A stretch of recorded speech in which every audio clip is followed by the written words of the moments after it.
Let me teach you how to create the perfect photo ornament for the holidays. Now, this is a great project that's very easy to make, and you only need a few supplies. First, we're starting off with a pine wood ornament. You can grab this at your local craft store. And then you'll need Mod Podge as well as a brush to apply the Mod Podge with. You'll also need your favorite photo that you want to use as well as scissors. And if you want to get fancy, you can add a bow on it as well using a hot glue gun. So first you take your photo and you're going to cut it out. We recently took holiday photos, so I just sent them to Walmart to have them printed, and it took less than an hour to get I think about 20 prints of different poses, so I decided to use this one.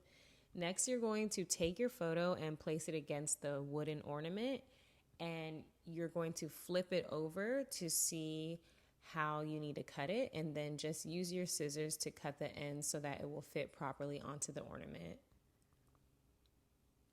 Once you're done cutting it, then apply some Mod Podge onto the ornament. And you're going to use a moderate amount, not too much or else it won't dry, but you also want to make sure there's enough on there, and just spread it out evenly.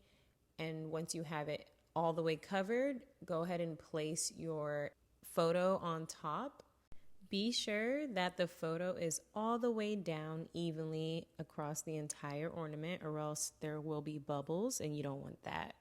Next, we're applying our Mod Podge onto the top. And this brush is specifically made for Mod Podge, but you can also use a regular paintbrush or a sponge, anything that you have that will work. But I do like how this specific brush made the Mod Podge look nice and even, and it didn't have too many streaks.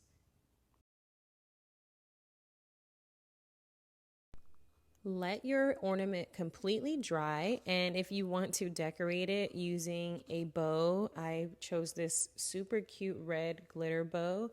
You can just cut off the excess material that you don't need and get your hot glue gun to attach it to the ornament. I've seen people use different things to decorate their ornament, like little leaves or tiny pine cones or even little bells, but I wanted to keep mine pretty simple.